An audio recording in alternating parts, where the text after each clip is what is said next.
Adalet istiyoruz. Beyimiz masumdur. Her şey belli. Daha ne konuşup durursunuz? Bitirin şu işi artık.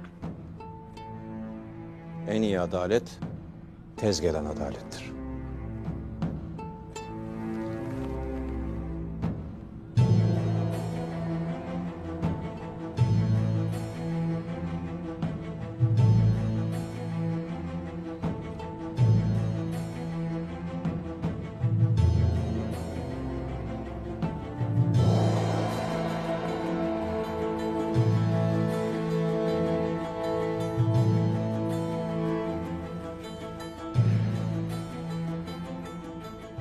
Dava görülmüş, karar verilmiştir.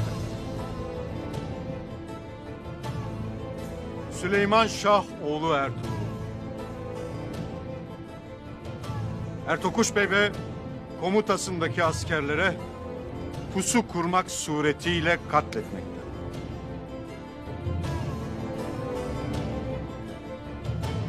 Yine Dodurga boyu Alpbaşı Tuğtekin Bey'i yine pusu kurmak suretiyle katletmekte.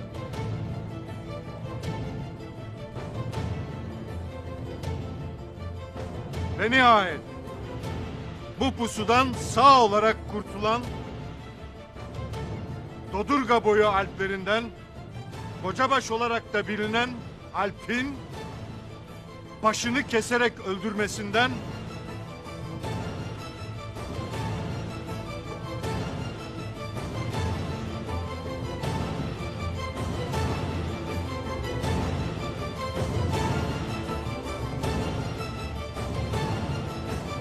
suçlu bulundu. Ertuğrul Bey masumdur. Ertuğrul Bey masumdur. Ertuğrul Bey masumdur.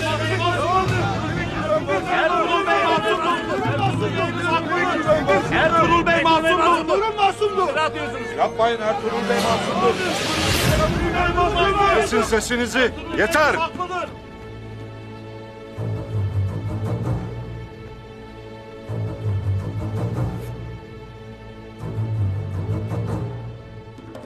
Cezanın infazının her iki obanın derinleşmiş, müzminleşmiş hassasiyetleri de gözetilerek derhal mahkemenin görüldüğü otağın önünde ahalinin de iştirakiyle gerçekleştirilmesine,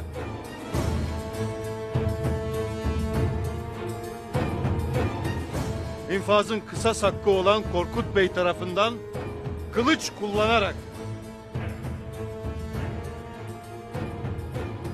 mahkumun başı kesilmek suretiyle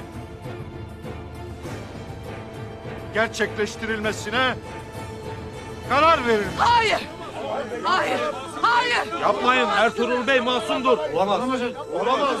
Ertuğrul Bey'imiz masumdur. Ertuğrul Bey'imiz haklıdır. Ertuğrul Bey masumdur. Yapmayın. Bunu yapamazsınız. Oğlum masum. Oğlum masumdur.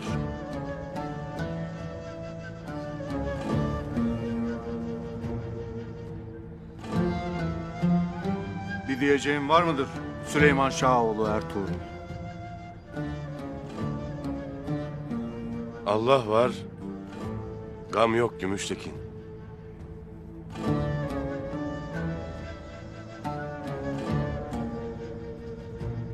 Bu Yezid'e gelince toprağa 1000 tane Hüseyin düşse Hazreti Ali'nin yolundan gidenler biat etmez.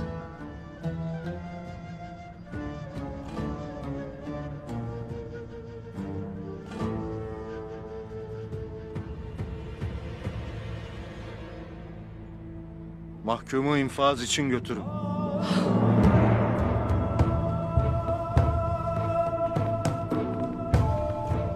Yapmayın. Ertuğrul Bey masum. Yapmayın.